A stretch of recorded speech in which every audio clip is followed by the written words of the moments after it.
بسم اللہ الرحمن الرحیم۔ میں ابھی تک سواری کے انتظار میں سڑک کے کنارے کھڑی تھی۔ آس پاس اندھیرا اور سناٹے کے سوا کچھ بھی نہیں تھا، حتیٰ کہ جو مرد رکشہ چلاتے تھے وہ بھی اپنے اپنے گھروں کو لوٹ گئے تھے، لیکن میرے ہاتھ میں آج سوائے 200 روپے کے 1 روپیہ بھی نہیں تھا، اور اتنے کم پیسے لے کر میں گھر نہیں جانا چاہتی تھی۔ یہی وجہ تھی کہ میں سوچ رہی تھی کہ شاید ایک اور سواری مل جائے اور اچھے پیسے بن جائیں۔ اسی سوچ کی وجہ سے میں ابھی تک سڑک پر اکیلی رکشے کا انتظار کر رہی تھی۔ گو کہ میں ایک لڑکی تھی، لیکن پھر بھی حالات نے مجھے مضبوط بنا دیا تھا۔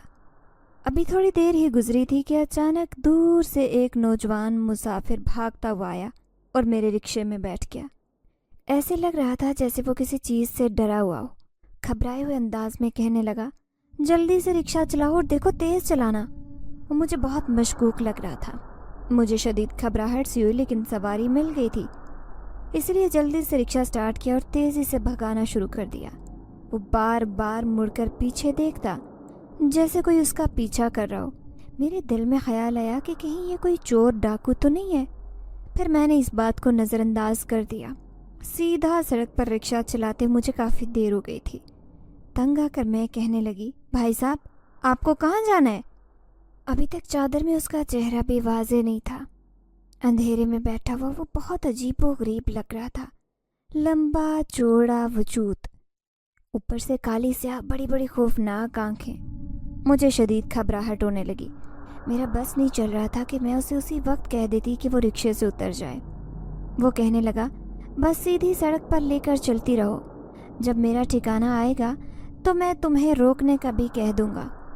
اب میں بیزار ہو گئی تھی، لیکن میں مسلسل رکشہ چلاتی رہی، یہاں تک کہ میں آبادی سے کافی دور آ گئی تھی۔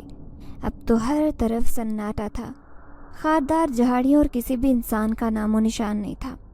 میں جانتی تھی کہ یہ سیدھا پرانے قبرستان کی طرف جانے والا راستہ ہے، جہاں سے دن کے وقت بھی لوگ گزرنے پر کانوں کو ہاتھ لگاتے ہیں، اور یہ مسافر رات مجھے اس طرف لے آیا تھا۔ مجھے یہ خیال ہی نہیں آیا کہ میں لڑکی ہوں۔ اچانک ہی اس نے کہا، مجھے اسی پرانے قبرستان کے پاس رکشہ روک دو۔ وہ جلدی سے اتر کر رکشے سے بھاگ گیا۔ میں پیچھے سے آوازیں دیتی رہ گئی، بھائی صاحب میرا کرایہ تو دیتے جائیں، لیکن جیسے اس نے سنا ہی نہیں۔ مجھے شدید غصہ آیا، رونا بھی آ رہا تھا۔ شاید اس نے یہ دیکھا کہ میں ایک لڑکی ہوں، لیکن اس نے میری مجبوری نہیں دیکھی۔ بے بسی سے میں نے دوبارہ رکشہ سٹارٹ کیا۔ میں دعا کر رہی تھی کہ کسی بھی طرح سے گھر پہنچ جاؤں۔ نہ جانے رکشے میں اتنا پیٹرول تھا بھی یا نہیں، لیکن خدا خدا کر کے میں گھر پہنچی۔ بڑی مایوسی اور تھکن میں اپنے اندر محسوس کر رہی تھی، لیکن مجھے کیا معلوم تھا کہ مجھے زندگی کی سب سے بڑی خوشی ملنے والی ہے۔ اچانک ہی میری نظر پچھلی سیٹ پر پڑی، میرے پیروں تلے سے زمین نکل گئی۔ ایسے لگ رہا تھا جیسے کسی کا زندگی بھر کا سرمایہ اس سیٹ پر پڑا ہو۔ میں حیرت سے دنگ رہ گئی۔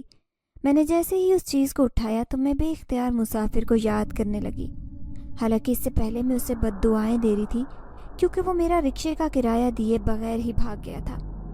میرے چہرے پر خوشی اور آنکھوں میں چمک تھی۔ میں جو اتنی مایوس تھی، اچانک مجھے زندگی کی بہت بڑی خوشی مل گئی تھی۔ میرا نام ساجدہ ہے۔ میرا تعلق ایک انتہائی غریب گھرانے سے تھا۔ میری عمر 19 سال تھی، لیکن جب میں صرف 15 سال کی تھی اور اسکول میں پڑھائی کر رہی تھی، میں میٹرک میں بہت اچھے نمبر لے کر پاس ہونا چاہتی تھی، لیکن کیا معلوم کہ قسمت تو میرے لیے کچھ اور ہی سوچ کر بیٹھی ہے۔ جب ایک دن اسکول سے واپس گھر آ گئی تو میرا باپ، جو کہ ایک رکشہ ڈرائیور تھا، زخمی حالت میں گھر کی چارپائی پر لیٹا درد سے کراہ رہا تھا۔ اس کی ایک ٹانگ پر پٹی بندھی تھی۔ میں اپنے ابا سے لپٹ گئی اور چیخیں مار کر رونے لگی، کیونکہ میرا ابا ہی ہمارے گھر کا واحد سہارا تھا۔ مجھ سے چھوٹے 4 بہن بھائی اور تھے، جبکہ میں سب سے بڑی تھی۔ پھر پتہ چلا کہ ابا کا ایکسیڈنٹ ہو گیا تھا۔ وہ اپنی ایک ٹانگ سے معذور ہو کر بستر پر جا لگے۔ اب وہ دن رات آنسو بہاتے اور اماں سے کہتے کہ اب گھر کا سہارا کون بنے گا، لیکن میں انہیں اتنا مایوس نہیں دیکھنا چاہتی تھی۔ ایک دن میں نے ابا کے رکشے کو دیکھا، حالانکہ اس سے پہلے میں ابا کو رکشہ چلاتے دیکھتی رہتی تھی۔ میرا ذہن بھی بہت اچھا تھا، اسی لیے جب میں نے پہلی بار رکشہ سٹارٹ کیا تو سب حیران رہ گئے۔ پھر میں نے اماں ابا سے ضد کی کہ اب میں ہی گھر کا سہارا بنوں گی۔ میرا بھائی جو مجھ سے بہت چھوٹا تھا وہ صرف 6 سال کا تھا. اسے جوان ہونے میں ابھی کافی سال چاہیے تھے، اس لیے گھر کی ذمہ داری میں نے اپنے کندھوں پر اٹھا لی. پھر میں رکشہ چلانے میں اتنی ماہر ہو گئی کہ جس طرح مرد حضرات رکشے میں سواری لے کر بٹھاتے، ان سے مناسب کرایہ لیتے، اب ابا کی جگہ یہ کام میں کرنے لگی تھی. گو کے خاندان والوں میں خوب باتیں بنائیں، ابا کو خوب تانے دیے کہ لڑکی ذات ہو کر رکشہ لیے سڑک کے کنارے پھرتی ہے، اس کے ساتھ کچھ بھی ہو سکتا ہے. لیکن میں کسی کی سننے والی نہیں تھی. میں خود کو بہت مضبوط کر چکی تھی. جو بھی سواری میرے رکشے میں بیٹھتی میں اسے اتنے مضبوط اور بھاری لہجے میں بات کرتی کہ اسے بھی اندازہ ہو جاتا کہ میں ایسی ویسی کمزور لڑکی نہیں ہوں. وقت آنے پر کسی بھی غلط انسان کو سبق سکھانا اچھی طرح سے جانتی ہوں. یوں شب و روز گزرنے لگے.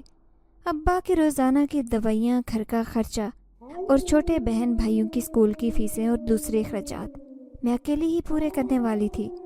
اماں بیچاری بھی تھوڑی بہت سلائی کر لیتی، لیکن گھر کا کام اتنا ہوتا کہ انہیں زیادہ وقت نہیں ملتا تھا.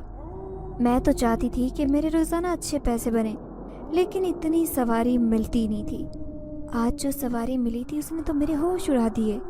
میں سوچ بھی نہیں سکتی تھی کہ وہ میرے رکشے میں اتنی قیمتی چیز بھول کر چلا جائے گا.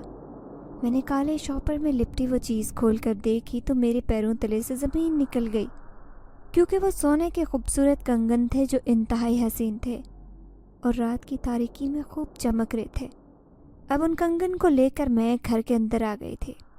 جتنا بھی کرایہ آج میں نے دوسری سواری سے وصول کیا تھا وہ سارا اماں کے حوالے کیا، اور کھانا کھاتے ہوئے اماں ابا سے کہا کہ مجھے آج رکشے سے ایک چیز ملی ہے، لیکن وہ چیز جس مسافر کی ہے میں اسے اچھی طرح جانتی ہوں، میں اسے استعمال نہیں کرنا چاہتی، یہ اس کی امانت سمجھ کر اس گھر میں رکھ لو. میں نے جیسے ہی سونے کے بھاری کنگن اماں کے ہاتھ پر رکھے تو ان کی تو آنکھیں چمک اٹھی. یہ دیکھ کر مجھے بہت مایوسی ہوئی، لیکن میں نے اماں سے سختی سے کہا کہ یہ کسی کی امانت ہے اور ہمارا فرض بنتا ہے کہ ہم اس کی امانت کو واپس کر دیں. اب اماں ابا خاموش تھے. کیا ہوا جو ہمیں اس وقت پیسوں کی اور اس چیز کی بہت ضرورت تھی؟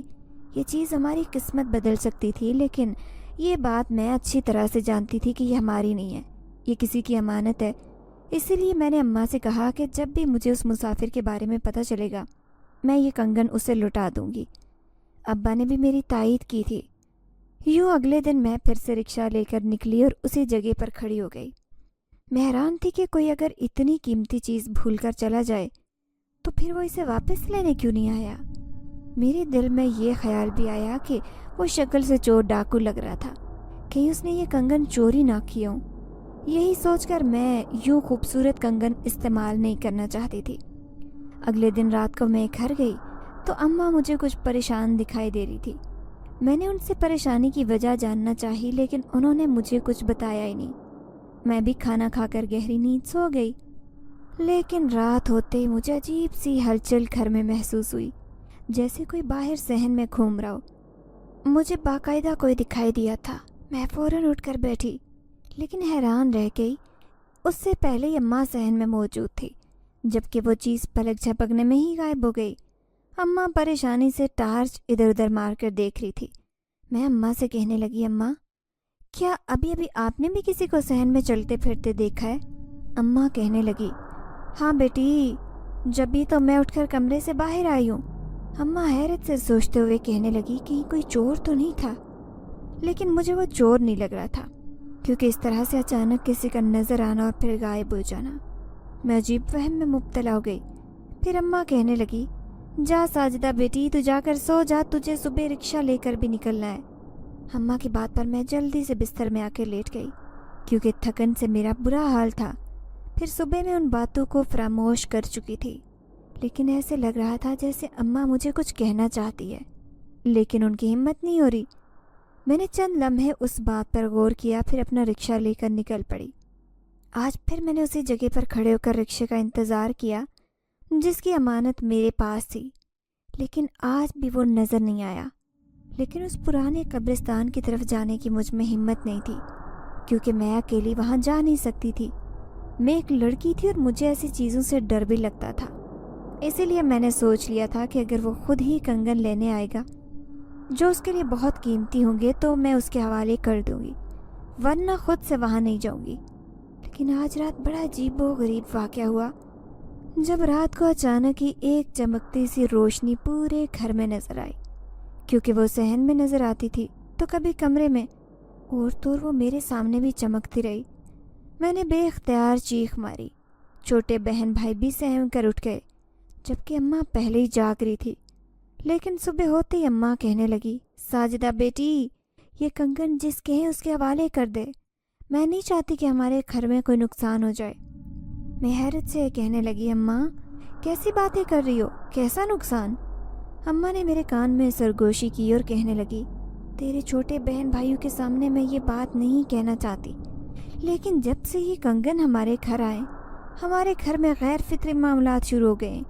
رات کو کوئی چلتا پھرتا دکھائی دیتا ہے اور ایک ایسی روشنی جو کسی چیز کی بھی نہیں ہوتی وہ پورے گھر میں نظر آتی ہے۔ ایسے لگتا ہے کہ ان پر کوئی عمل کیا گیا ہے، شاید کسی نے جان بوجھ کر سونے کے کنگن کو تیرے رکشے میں چھوڑا ہے۔ میری بات مان اور یہ کنگن اس کے حوالے کر دے جو اسے جان بوجھ کر چھوڑ کر گیا ہے۔ اماں کی بات سن کر میرے تو رونگٹے کھڑے ہو گئے۔ اماں سچ کہہ رہی تھی، اس دن مجھے بھی کچھ ایسا ہی محسوس ہوا تھا۔ میں نے تسلی دیتے ہوئے کہا کہ اماں پریشان مت ہو، میں یہ کنگن اس کے حوالے کر دوں گی، بھلے مجھے وہیں پر جانا پڑے جہاں پر میں نے اسے چھوڑا تھا۔ اماں حیرت سے کہنے لگی، تو نے کہاں چھوڑا تھا اسے؟ اماں کی بات پر میں بھی سوچنے لگی کہ وہ اس پرانے قبرستان میں کیوں اترا تھا۔ اس کے کئی خوفناک واقعے اس سے مشہور تھے۔ اس کا مطلب تھا کہ ضرور اس نے کسی وجہ سے اس آصف زدہ کنگن کو میرے رکشے میں چھوڑا تھا۔ میں نے جب اماں کو یہ بات کہی تو اس نے کانوں کو ہاتھ لگایا اور کہا، توبہ توبہ، تو اتنی دور بھی چلی جاتی ہے؟ کتنی دفعہ تجھے سمجھایا ہے کہ جوان لڑکی ہے، ایسی سنسان جگہ پر نہ جایا کر۔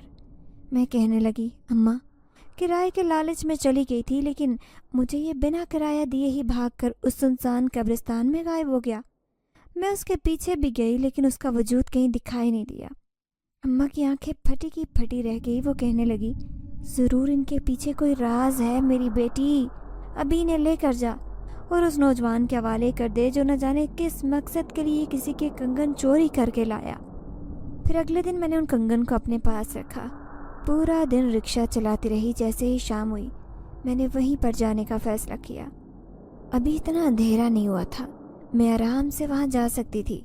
میں نے رکشہ روکا اور حالانکہ یہاں پر آتے ہوئے مجھے بہت ڈر لگ رہا تھا، لیکن پھر بھی میں اس کا انتظار کرنے لگی کیونکہ اس کا وجود مجھے یہیں دکھائی دیا تھا۔ لیکن جیسے ہی رات کا اندھیرا پھیلنے لگا مجھے خود بھی ڈر لگنے لگا۔ سوائے مایوسی کے کچھ میرے ہاتھ نہیں آیا، اس کا نام و نشان بھی نہیں ملا اور وہ خود بھی میرے سامنے نہیں آیا۔ میرا دل چاہا کہ اس درخت کے نیچے ہی کنگن کو دفنا کر واپس رکشہ موڑ لوں، لیکن دل میں خیال آیا کہ کہیں انہیں کوئی اور نہ چوری کر لے، ویسے بھی یہ کسی کی امانت ہے، مجھے ہی اسی کے حوالے کرنے۔ یہی سوچ کر میں گھر چلی ہوئی اور میں نے اماں سے چھپ کر ان کنگن کو تکیے کے نیچے رکھا اور سو گئی۔ اگلے دن پھر میرا وہیں جانے کا ارادہ تھا، اس لیے بے فکر تھی، لیکن جیسے ہی رات ہوئی تو ایسے لگا جیسے کوئی میرے پاس بیٹھا ہے، چپکے سے مجھے دیکھ رہا ہو۔ میں نیند میں یہ کیفیت محسوس کر رہی تھی۔ جیسے ہی آنکھیں کھولی تو کالی چادر میں لپٹا اس کا چہرہ میرے سامنے تھا۔ میں چیخ مارنے والی تھی، لیکن اچانک اس نے میرے چہرے پر ہاتھ رکھا اور میرا دم گھٹنے لگا۔ میں ہاتھ پاؤں مار کر یہ بھاری ہاتھ اپنے منہ سے ہٹانا چاہتی تھی، لیکن بے بس پرندے کی طرح پھڑپھڑاتی رہی، جبکہ وہ میری حالت سے لطف اندوز ہوتا رہا۔ مجھے اس پر شدید غصہ آ رہا تھا کہ یہ کون ہے جو میرے ساتھ یہ سب کر رہا ہے، لیکن پلک جھپکنے میں وہ غائب ہوا اور میری حالت بالکل ٹھیک ہو گئی۔ میں بیٹھ کر زور زور سے سانس لے رہی تھی۔ اچانک ہی میں اماں کو آواز دینے لگی، اماں پانی دو، میرا دم گھٹ رہا ہے۔ اماں نے میری آواز سنی تو فوراً اٹھ کر میرے پاس آئی، لیکن جیسے ہی ان کی نظر تکیے کے نیچے پڑے سونے کے کنگن پر پڑی تو غصے سے کہنے لگی، تجھے منع کیا تھا نا کہ دوبارہ واپس اس گھر میں نہ لانا، پھر تو نے ایسا کیوں کیا؟ میں بے بسی سے کہنے لگی، اماں یہ جس کی امانت ہے اسی کے حوالے کرنا چاہتی ہوں، لیکن میں نہیں جانتی تھی کہ آج میرے ساتھ یہ سب کچھ ہوگا۔ میں پہلی بار رو رہی تھی، حالانکہ میں نے کب کا رونا چھوڑ دیا تھا۔ جب سے میں نے ایک مرد کی طرح کمانا شروع کیا تھا تب سے میری آنکھوں میں آنسو تک نہیں آئے، لیکن آج میں اتنی خوفزدہ ہوئی کہ میں نے رونا شروع کر دیا۔ اماں کہنے لگی، خبردار، جو تو نے اب سونے کے کنگن کو اس گھر میں رکھا تو صبح لے جا کر اسے وہیں پھینک دینا۔ میں بھی فیصلہ کر چکی تھی۔ پھر جیسے ہی دوسرے دن میں اس جگہ پر پہنچی، میں نے دیکھا دائیں بائیں کوئی بھی نہیں تھا۔ ہاں، قبرستان کا بوڑھا گورکھن ایک کرسی پر بیٹھا تھا جو بہت ہی ضعیف تھا۔ میں نے چپکے سے اسی درخت کے پاس اس کنگن کو رکھا اور تیزی سے میں اپنے رکشے میں وہاں سے بھاگ کر آ کر بیٹھ گئی۔ لیکن جیسے ہی رات کو رکشہ روک کر اترنے لگی، اچانک پچھلی سیٹ پر چمکتی چیز پر میری نظر پڑی۔ یہ کچھ اور نہیں بلکہ وہی سونے کے کنگن تھے۔ میں دوبارہ یہ میرے پاس پہنچ گئے تھے۔ یہ دیکھ کر تو میں خوف سے تھر تھر کانپنے لگی۔ آخر یہ میرے ساتھ کیا ہو رہا ہے؟ اب اگر انہیں میں گھر کے اندر لے کر جاتی تو یقیناً رات والا سین دوبارہ میرے ساتھ پیش آتا۔ میں تو ایک غریب لڑکی تھی۔ اماں ابا میں اب اتنی سخت نہیں تھی کہ اگر مجھے کچھ ہو جاتا تو میرا علاج کروا لیتے۔ کیا کہیں کوئی جنات وغیرہ میرے پیچھے لگ گئیں؟ اب میری آنکھوں میں آنسو چمک رہے تھے۔ میں حیران تھی کیونکہ ایک عرصہ ہوا تھا میں نے رونا چھوڑا تھا۔ مردوں کی طرح زندگی گزارتے میں کب بہادر بن گئی مجھے خود پتہ نہیں چلا۔ لیکن ایسی جب صورتحال میرے ساتھ پیش آنے لگی تو خود بخود خوف کی کیفیت میرے اندر چھانے لگی۔ میں سمجھ گئی کہ یہ سب اسی وجہ سے ہوا ہے کہ میں اس مسافر کو اپنے رکشے میں بٹھا رہی تھی اور اسی پرانے قبرستان کی طرف رات کے 12 بجے چلی گئی جہاں مجھے نہیں جانا چاہیے تھا۔ اب میں نے جلدی سے کنگن کو رکشے میں چھپا لیا۔ میں ہرگز انہیں گھر کے اندر لے کر نہیں جانا چاہتی تھی۔ جلدی جلدی کھانا کھایا۔ اماں نے مجھے دیکھ لیا تھا کہ میں کتنی گھبرائی ہوئی ہوں۔ وہ بار بار مجھ سے پوچھ رہی تھی کہ تمہاری طبیعت تو ٹھیک ہے، لیکن میں نے انہیں کچھ نہیں بتایا اور یہ ظاہر ہی نہیں ہونے دیا کہ میرے ساتھ کیا معاملات پیش آ رہے۔ پھر رات کو میں کروٹ پر کروٹ بدل رہی تھی لیکن مجھے نیند نہیں آ رہی تھی۔ ایسے لگ رہا تھا جیسے سامنے ٹوٹی کھڑکی سے کوئی بار بار جھانک کر مجھے دیکھ رہا ہے۔ کیا سچ میں میرے ساتھ کوئی عصبی معاملہ شروع ہو گیا ہے؟ میں نے آنکھوں پر بازو رکھ لیا، پھر دل ہی دل میں آیت الکرسی پڑھتے میں سونے کی کوشش کرنے لگی۔ اگلے دن جیسے ہی سڑک کے کنارے کھڑی ہوئی، ایک مسافر جوڑا آ کر میرے رکشے میں بیٹھا۔ اس کی بیوی ہاتھوں پر مہندی سجائے ہوئے تھی جو بہت خوبصورت لگ رہی تھی۔ شاید وہ کوئی نئی نویلی دلہن تھی۔ تھوڑی دیر گزری کہ اچانک وہ اپنے شوہر سے کہنے لگی، اس رکشے میں سے عجیب سی بو آ رہی ہے، ایسے محسوس ہوتا ہے جیسے ہمارے علاوہ کوئی اور بھی یہاں بیٹھا ہے۔ اس کا شوہر ہنس کر کہنے لگا، ہاں بیٹھا تو ہے، دیکھو یہ لڑکی جو رکشہ چلا رہی ہے۔ تو اس کی بیوی سرگوشی میں کہنے لگی، ارے نہیں، مجھے کوئی چوتھا بیٹھا بھی محسوس ہو رہا ہے، بس رکشہ رکوائیں، مجھے نہیں بیٹھنا رکشے میں۔ میں حیرت سے ان کی باتیں سن رہی تھی۔ اس کے شوہر نے فوراً رکشہ رکوایا جبکہ مجھے شدید مایوسی کا سامنا ہوا کہ آخر انہوں نے ایسا کیوں کیا۔ میرے رکشے میں تو ایسی کوئی غیر معمولی بات نہیں تھی۔ وہ دونوں بیچ راستے میں ہی اتر گئے اور کرایہ بھی بہت کم دیا۔ مجھے غصہ آ رہا تھا، بے بسی اور مایوسی مجھ پر چھائی ہوئی تھی۔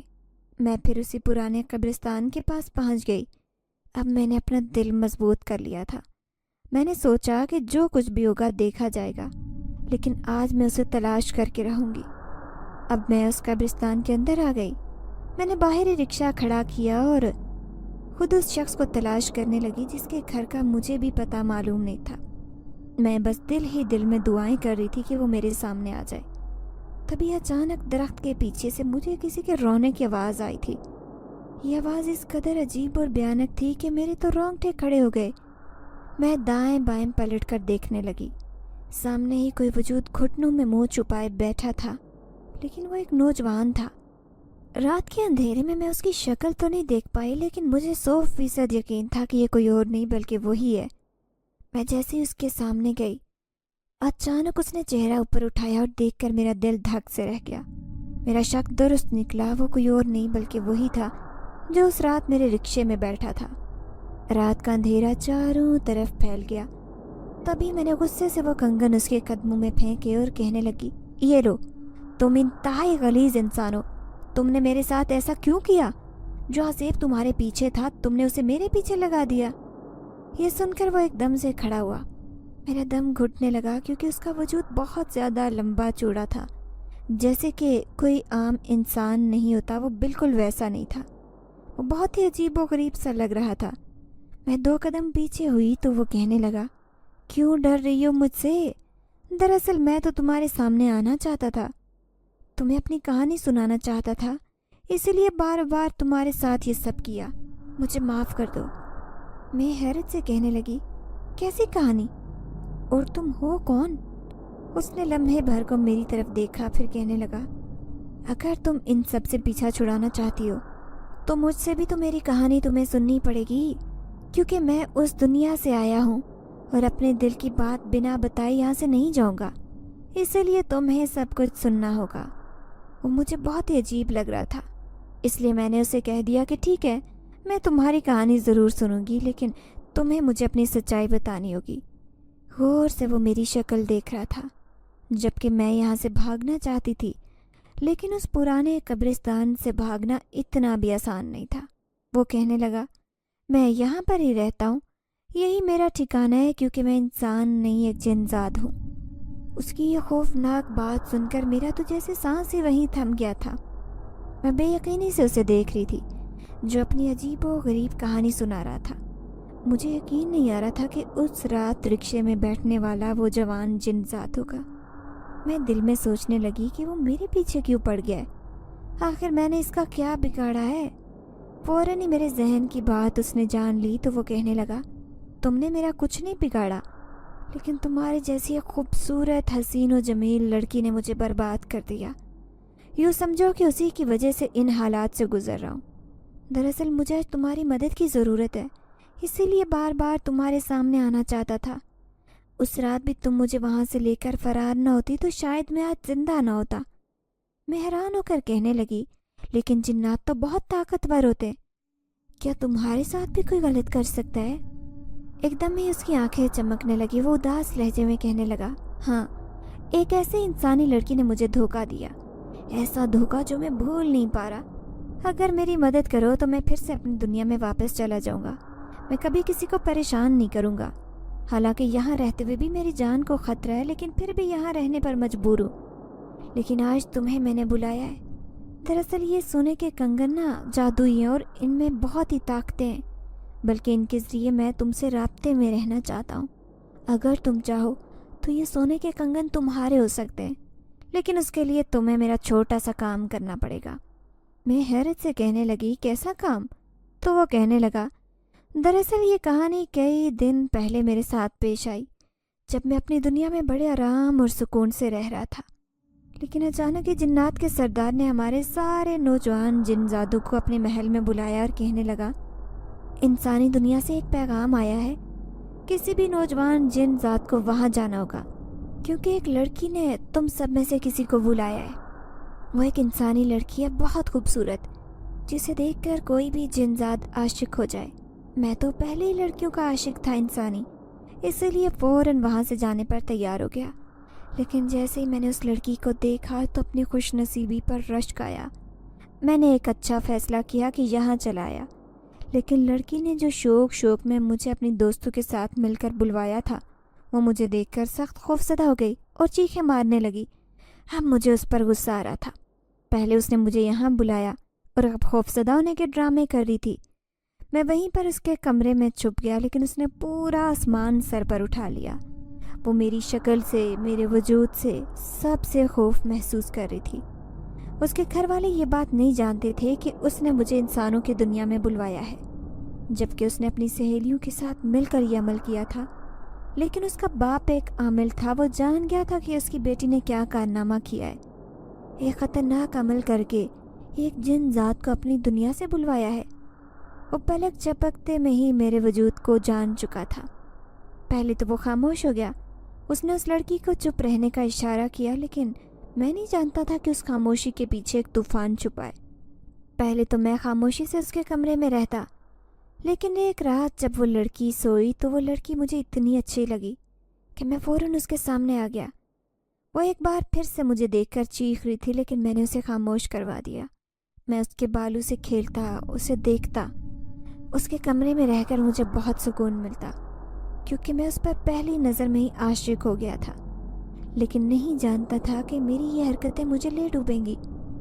جب اچانک اس کے بعد چپ کے وہاں پر ایک عمل کرنے لگا، وہ آہستہ آہستہ میری ساری طاقتیں ختم ہونے لگی اور میں اس عامل کی قید میں چلا گیا۔ اس نے مجھے ایک ہانڈی میں قید کر دیا۔ میں بری طرح سے پچھتا رہا تھا کہ میرا یہ فیصلہ غلط ثابت ہوا۔ پھر کئی دن گزر گئے، میں ہر روز روتا، اس عامل کی منتیں کرتا کہ وہ مجھے آزاد کر دے۔ آئندہ میں کسی انسانی لڑکی کو تنگ نہیں کروں گا، لیکن وہ بڑا ظالم اور بے رحم تھا۔ مجھے اس کی بیٹی پر غصہ آتا۔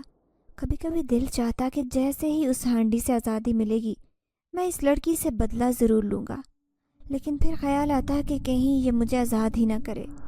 یہی سوچ کر میں خاموش ہو جاتا۔ لیکن ایک دن مجھے اس نے اپنے سامنے بلایا اور کہنے لگا، میں تمہاری ساری طاقتیں اسی ہانڈی میں قید کر رہا ہوں، لیکن تمہارا وجود یہاں سے غائب ہو جائے گا۔ تمہارا وجود جہاں چاہے جا سکتا ہے، لیکن آج کے بعد تمہاری طاقتیں میرے پاس رہیں گی، کیونکہ مجھے ڈر ہے کہ کہیں تم پھر سے میری بیٹی کو تنگ نہ کرو۔ تمہاری وجہ سے یہ خوف ہمیشہ میری زندگی میں رہے گا۔ اس نے مجھے آزاد کر دیا، لیکن میری ساری طاقتیں اپنے پاس رکھ دی۔ اب میں بڑا ہی بے بس اور مجبور ہوں۔ اگر ایسی حالت میں قبیلے واپس لوٹا تو سارے جن ذات میرا مذاق اڑائیں گے اور میں ان سے کمزور ہونے کی وجہ سے پیچھے رہ جاؤں گا۔ اس لیے میں ایسی دنیا میں جانا ہی نہیں چاہتا۔ اب تمہیں پتہ چل گیا ہوگا کہ کہاں میری غلطی ہے اور کہاں اس لڑکی کی، لیکن تم میری مدد کر سکتی ہو۔ تم مجھ پر احسان کرو، یہ کنگن میں تمہیں دوں گا، کیونکہ یہ کنگن میں اس لڑکی کے لیے لے کر آیا تھا جو خالص سونے کے ہیں اور بہت قیمتی ہیں۔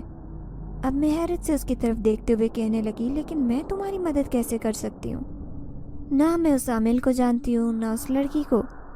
تو وہ کہنے لگا، میں تمہیں اس کے گھر کے سامنے چھوڑ سکتا ہوں، کیونکہ مجھے اس کا راستہ معلوم ہے، اور پھر اس چاند کی 14 تاریخ کو اس کی شادی ہے۔ شادی سے سجا ہوا گھر دیکھ کر تمہیں اندازہ ہو جائے گا کہ اس کا گھر کہاں ہے۔ میں اسے کوئی نقصان نہیں پہنچاؤں گا، تم سے وعدہ کرتا ہوں۔ اب میں سوچ میں پڑ گئی۔ یہ ایک کٹھن کام تھا، اور خاص طور پر ایک عامل کے گھر جانا جو نہ جانے کتنی طاقتوں کا حامل تھا، لیکن مجھے یہ کام کرنا ہی ہوگا۔ اب آخر اپنی زندگی بھی تو بدلنی ہے۔ یہ سونے کے کنگن اگر میرے ہو جائیں تو میں ان سے بہت کچھ کر سکتی ہوں۔ ابا کا علاج مکمل ہو جائے گا۔ وہ بیچارے بستر پر پڑے پڑے کس قدر بوڑھے اور کمزور ہوتے جا رہے ہیں۔ اگر ان کی مصنوعی ٹانگ لگ گئی تو انہیں بھی نئی زندگی مل جائے گی۔ یہی سوچ کر میں اس کی مدد کرنے پر راضی ہو گئی۔ میں کہنے لگی کہ بس تم تھوڑے دن انتظار کرو، میں تمہاری خاطر کچھ بھی کرنے کو تیار ہوں۔ آخر مجھے کیا کرنا ہوگا تمہاری طاقتیں واپس لوٹانے کے لیے؟ اس نے چند لمحے مجھے غور سے دیکھا، پھر کہنے لگا، تم نے وہ مجھے ہانڈی لا دینی ہے، جو ہانڈی اس نے اپنے کمرے میں لگا رکھی ہے۔ یاد رکھنا لڑکی، اس کے گھر میں ایک خفیہ تہہ خانہ ہے، وہ وہیں پر ہانڈی لگی ہے، اور پھر کئی ہانڈیاں لگی ہوں گی جس پر لال رنگ کا کپڑا ہوگا۔ تمہیں وہ ہانڈی لے کر آنی ہوگی۔ اس کے بعد میں اسے کھولوں گا اور ساری طاقتیں میری واپس آ جائیں گی۔ بس تمہیں اتنا سا کام کرنا ہوگا، اس کے گھر تک جانا، اور یہ سب کرنا آسان نہیں ہے، یہ بات میں اچھی طرح سے جانتا ہوں، لیکن اس کا تمہیں بہت بڑا انعام ملے گا۔ پھر میں نے حساب لگایا۔ 3 دن بعد چاند کی 14 تاریخ تھی۔ اس کا مطلب مجھے 3 دن بعد وہاں جانا ہوگا۔ اس سے کہنے لگی، میں تو ٹھیک ہے، مجھے اس کے گھر کے سامنے تم چھوڑ دینا، باقی کا کام میرا ہے۔ پھر اگلی رات کو میں رکشے میں بیٹھی اور اس کے گھر کے سامنے پہنچ گئی۔ اب میں یہاں ہی کھڑی ہونے لگی تھی۔ شادی کا گھر تھا، مجھے یقین تھا کہ یہاں سواری بھی مل جائے گی اور میری جان پہچان بھی ہو جائے گی، لیکن اس رات ایک لڑکی میرے رکشے میں آ کر بیٹھی۔ میں نے دیکھا اس نے مایوں کا پیلا جوڑا پہن رکھا تھا، وہ بلا کی خوبصورت تھی۔ اس کے ساتھ ایک دوسری لڑکی بھی تھی، لیکن میں جان گئی تھی کہ یہی عامل کی بیٹی ہے۔ اس کی بڑی بڑی آنکھیں، سرخ و سفید چہرہ، وہ بلا کی حسین تھی، لیکن وہ اچھی خاصی مرجھائی ہوئی اور خوفزدہ لگ رہی تھی۔ ایسے لگ رہا تھا جیسے اسے اپنی شادی سے ذرا بھی خوشی نہ ہو۔ وہ کسی مردہ لڑکی کی طرح رکشے میں بیٹھی تھی۔ پھر مجھ سے کہنے لگی، چلو اس پارلر میں لے چلو۔ میں انہیں پارلر میں لے کر گئی۔ یوں 3 دن کے اندر میری ان سے اچھی جان پہچان ہو گئی تھی۔ پھر وہ لڑکی کہنے لگی، تم بھی میری شادی میں آنا۔ اچانک اس نے مجھے شادی کی دعوت دی تو میں خوش ہو گئی۔ مجھے تو ویسے ہی جانے کا بہانہ چاہیے تھا، پھر جس دن بارات تھی اس رات میں رکشے کو لے کر اس کے گھر کے سامنے کھڑی تھی اور خود اندر چلی گئی۔ اب میں آہستہ آہستہ ان کے گھر کا جائزہ لے رہی تھی۔ سارے مہمان باہر لان میں جمع تھے، جبکہ گھر کے اندر کوئی بھی نہیں تھا سوائے ملازموں کے۔ میں بھی ایک ملازم کی طرح ادھر ادھر پھرنے لگی، لیکن میری نظر اس تہہ خانے کو تلاش کر رہی تھی جہاں پر اس ہانڈی کے ہونے کا امکان تھا۔ بالآخر مجھے ایک چھوٹا سا دروازہ نظر آ گیا جو نیچے زمین کی طرف جاتا ہوا دکھائی دیتا تھا۔ میرے دل نے کہا کہ یہی وہ تہہ خانہ ہے۔ اب میں نے دائیں بائیں دیکھا، یہاں کوئی بھی نہیں تھا، سب لوگ شادی کے ہنگاموں میں مصروف تھے۔ میرا دل زور زور سے دھک دھک کرنے لگا۔ پھر میں نے تہہ خانے کا دروازہ کھول دیا۔ اب میں اندر ہی اندر جا رہی تھی۔ شکر تھا کہ میرے ہاتھ میں ایک ٹارچ تھی، کیونکہ تہہ خانے میں بہت زیادہ اندھیرا تھا، اوپر سے عجیب سی بدبو بھی آ رہی تھی۔ پھر میں نے ٹارچ کی مدد سے دیکھا، تہہ خانے کے اندر ایک خفیہ کمرہ بنایا گیا تھا۔ اس کمرے میں وہ سب چیزیں ہو سکتی تھی۔ جیسے ہی میں نے کمرے کا دروازہ کھولا، اچانک ہی بھیانک آوازیں آنے لگی، نکالو، ہمیں نکالو، باہر نکالو، ہم یہاں کب سے کہہ دیں۔ یہ آوازیں سن کر تو میں خوف سے تھر تھر کانپنے لگی۔ میں جان گئی تھی کہ یہ آوازیں کس کی ہیں۔ اس عامل نے تو نہ صرف اس جن ذات کی طاقت بلکہ نہ جانے کس کس کو قید کر رکھا تھا۔ اس کا مطلب یہ کہ مجھے ان سب کو آزاد کر دینا چاہیے۔ یقیناً عامل ان سے کام کرواتا تھا، لیکن کسی مخلوق کو قید کرنے کا کسی انسان کے پاس کوئی حق نہیں تھا۔ میرے دل نے یہ فیصلہ کیا۔ پھر میں نے لال ہنڈیا کو ڈھونڈ کر باقی ساری ہنڈیا کا منہ کھول دیا۔ میں نہیں جانتی تھی کہ میں نے صحیح کیا ہے یا غلط، لیکن کوئی تیزی سے اٹھ کر میرے سر کے اوپر سے گزرا تو کوئی دائیں سے کوئی بائیں طرف سے، غرض کے چاروں طرف سے ایک ہنگامہ سا مچ گیا۔ لیکن وہ مخلوق مجھے کوئی نقصان پہنچانے والی نہیں تھی، کیونکہ میں نے ایسا کچھ غلط نہیں کیا تھا۔ اب جلدی سے میں اوپر چلی آئی۔ میں نے ہنڈیا کو دوپٹے میں چھپا لیا۔ شکر تھا کہ کسی ملازم کی نظر مجھ پر نہیں پڑی تھی۔ میں جس طرح خاموشی سے اندر آئی تھی اسی طرح خاموشی سے باہر نکل گئی۔ شادی کا کھانا یا شادی سے مجھے کوئی غرض نہیں تھی۔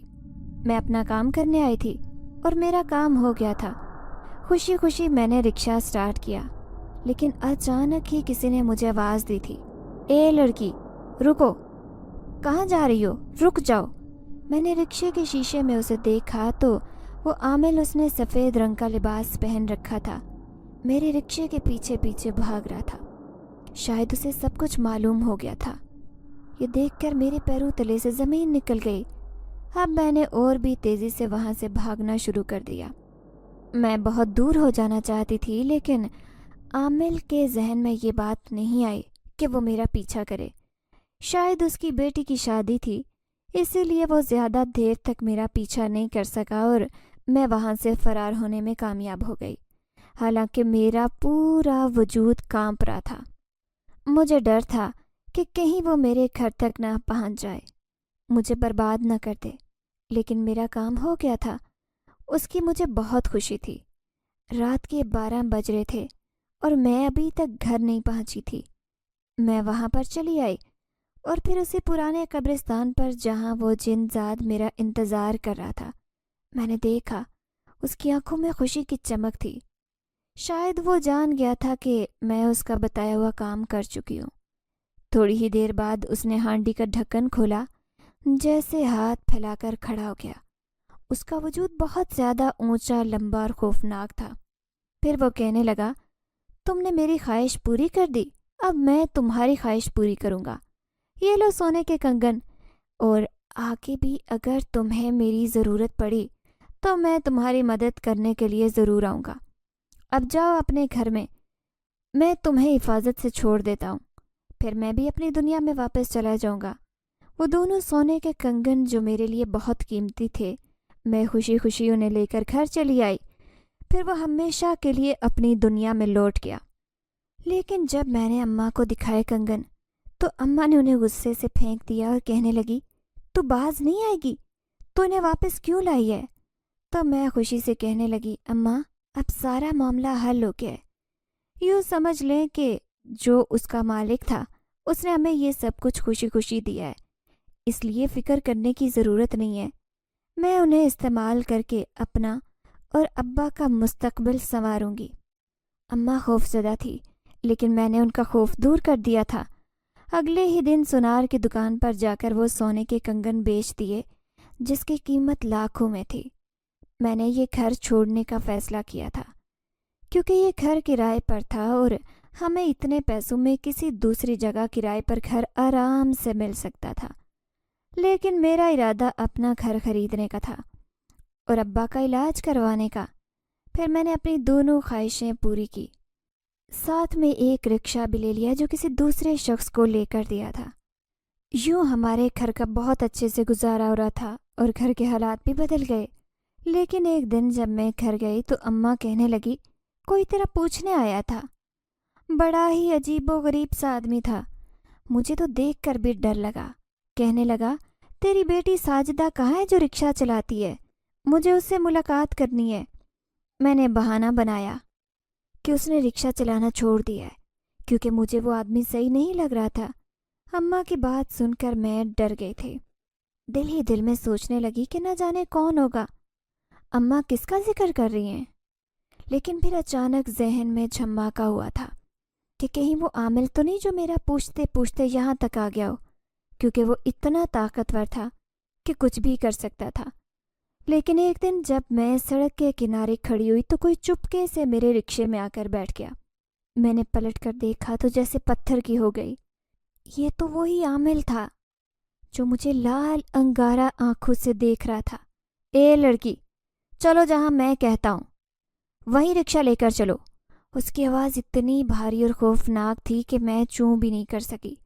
میں نے فوراً ہی رکشہ سٹارٹ کر دیا۔ وہ مجھے لے کر کہاں جا رہا تھا؟ مجھے ایک ویران جگہ پر لے کر آیا۔ میں سہمی نظروں سے اسے دیکھ رہی تھی، ایسے لگ رہا تھا کہ اس نے مجھے بے بس کر دیا۔ پھر وہ کہنے لگا، تو نے میرا یہ حال کر دیا کہ میرا دھندا بند کروا دیا۔ میں جو کام کرواتا تھا اور جن کے ذریعے کرواتا تھا ان سب کو تو نے آزاد کر دیا۔ تم نے ایسا کیوں کیا؟ کون سی دشمنی کا بدلہ لیا؟ تو کس کے ساتھ ملی ہوئی تھی؟ اب میں سر جھکائے کھڑی تھی۔ پھر کہنے لگی، غیر فطری مخلوق کو قید کر کے کیا حاصل ہوتا ہے؟ ہر کسی مخلوق کو اللہ نے اپنی آزادی سے زندگی گزارنے کے لیے بنایا ہے۔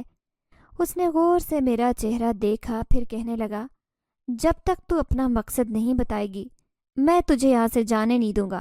سچ سچ بتا، تو نے ایسا کس کے کہنے پر کیا؟ اس سے پہلے کہ میں کچھ کہتی، اچانک میرے پیچھے سے ایک بھاری آواز آئی، یہ سب اس نے میرے کہنے پر کیا ہے عامل، اور تو نے اور تیری بیٹی نے میرے ساتھ کیا کیا؟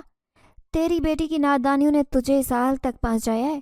اب تو میرا کچھ نہیں بگاڑ سکتا کیونکہ میں تجھ سے زیادہ طاقتور ہوں، اور اس لڑکی کی حفاظت کرنے والا ایک جن زاد ہے، یاد رکھنا تو اس کا کچھ نہیں کر سکتا۔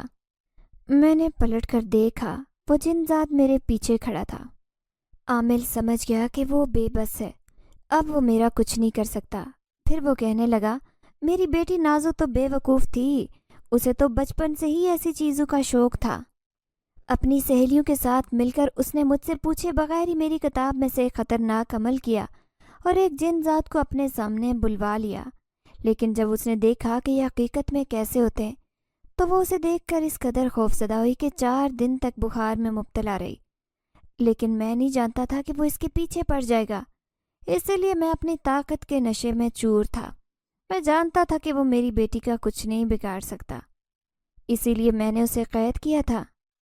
اس کے علاوہ بھی کئی جن زاد اور جن زادیاں میرے پاس قید تھی۔ میں ان سے اپنے کام نکلواتا تھا اور پھر بدلے میں انہیں قید کر لیتا تھا، لیکن نہیں جانتا تھا کہ ایک دن میرا انجام کیا ہوگا۔ جیسے ہی وہ سب آزاد ہوئے انہوں نے مجھ سے بدلہ لینا شروع کر دیا۔ یہ جن زاد ایک نیک جنات تھا، اسی لیے اس نے میری بیٹی سے بدلہ نہیں لیا، ورنہ اس کی زندگی خراب ہو جاتی۔ حالانکہ اس کی شادی ہو گئی تھی۔ وہ لوگ جو مجھ سے کام کرواتے تھے اب مجھے دیکھنا بھی پسند نہیں کرتے کیونکہ ان کا بہت نقصان ہو گیا ہے۔ لیکن میں نے اس لڑکی کی شادی کر دی۔ میں حیران تھا کہ ایک لڑکی جس کی مجھ سے کوئی دشمنی نہیں ہے، وہ آخر میرے ساتھ یہ سب کچھ کیوں کر رہی ہے؟ اس نے ایسا کیوں کیا تھا؟ آج مجھے پتہ چلا کہ اس سب کے پیچھے اس کی کیا حقیقت تھی۔ مجھے معاف کر دینا، آئندہ میں تمہارے سامنے کبھی بھی نہیں آؤں گا۔ میں نے جو کچھ کیا میں غلطی پر تھا۔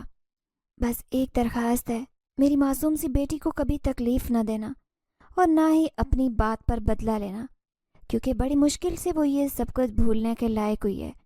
یہ کہتے وہ عامل وہاں سے چلا گیا، جبکہ میں اپنے دل میں سکون محسوس کر رہی تھی، کیونکہ جو خوف میرے دل میں تھا آج وہ دور ہو گیا تھا۔ اس جن ذات نے میری مدد کرنے کا فیصلہ کیا تھا اور آج ثابت بھی کر دیا تھا۔ پھر میں اپنے گھر لوٹ آئی، لیکن وہ بھی چپ کے میری مدد کرتا رہا، یہاں تک کہ ہمارے گھر کے حالات پہلے سے بھی زیادہ اچھے ہو گئے۔ اب بابا کو رکشہ چلانے کی ضرورت تھی اور نہ ہی مجھے، کیونکہ ہمارے 3-4 رکشے تھے جو کہ دوسرے لوگ چلاتے تھے۔ ابا صرف ان کی نگرانی کرتا تھا۔ پھر انہوں نے میری شادی کرنے کا فیصلہ کیا، حالانکہ میں اس بات پر راضی نہیں تھی، لیکن اماں کا کہنا تھا کہ اگر لڑکی کی عمر نکل جائے تو پھر اس کے لیے رشتے نہیں آتے۔ پھر میری بھی شادی ہو گئی تھی، لیکن شادی والے دن اماں کہنے لگی، تجھ سے کوئی ملنے آیا ہے۔ میں حیران تھی کہ مجھ سے ملنے کون آ سکتا ہے، لیکن سامنے کھڑی لڑکی کو دیکھ کر میں حیران رہ گئی۔ وہ میرے سامنے بیٹھ کر کہنے لگی، میرے ابا نے مجھے بتایا ہے کہ تم ابھی بھی اس سے ملاقات کرتی ہو۔ اگر وہ تم سے ملنے آئے تو اس سے کہہ دینا کہ مجھے معاف کر دیں۔ میں حیرت سے اسے دیکھ رہی تھی۔ یہ وہی لڑکی تھی جو اس عامل کی بیٹی تھی، لیکن وہ مجھ سے ملنے کیوں آئی ہے؟ پھر وہ کہنے لگی کہ میں آج تک اسے نہیں بھول سکی، کیونکہ میں نے ہی اسے انسانوں کی دنیا میں بلایا تھا، اور پھر اس کے وجود سے انکار ہی ہو گئی۔ یہی وجہ تھی کہ وہ میری وجہ سے کن حالات کا شکار ہوا۔ شاید مجھے ایسا نہیں کرنا چاہیے تھا۔ میں پیار سے اسے سمجھاتے ہوئے کہنے لگی کہ جو کچھ ہوا اسے بھول جاؤ، اپنی زندگی میں خوش رہنے کی کوشش کرو، کیونکہ اب وہ اس دنیا سے چلا گیا ہے۔ وہ ایک جنات تھا جو اپنی دنیا میں لوٹ گیا ہے، اب وہ کبھی بھی واپس نہیں آئے گا، اسی لیے تم خوش رہا کرو۔ یہ سن کر اس کے چہرے پر اطمینان نظر آیا۔ پھر وہ مجھے دعائیں دیتی ہوئی رخصت ہو گئی۔ تھوڑی دیر بعد میرا بھی نکاح ہو گیا تھا اور ایک نئی زندگی میرا انتظار کر رہی تھی، لیکن حقیقت تو یہ تھی کہ میں اس جن ذات کو جو ایک رات کے لیے میرے رکشے میں بیٹھا تھا کبھی بھی اسے بھلا نہیں سکی تھی۔ ناظرین، اگر آپ کو آج کی یہ کہانی اچھی لگی ہو تو ویڈیو کو لائک ضرور کریں۔ اگر آپ کو ایسی دہشت ناک دل کو جکڑ دینے والی کہانیاں پسند ہیں تو ایسی ایک کہانی روزانہ سننے کے لیے ہمارے چینل کو سبسکرائب کریں۔ اجازت چاہتے ہیں، اللہ حافظ۔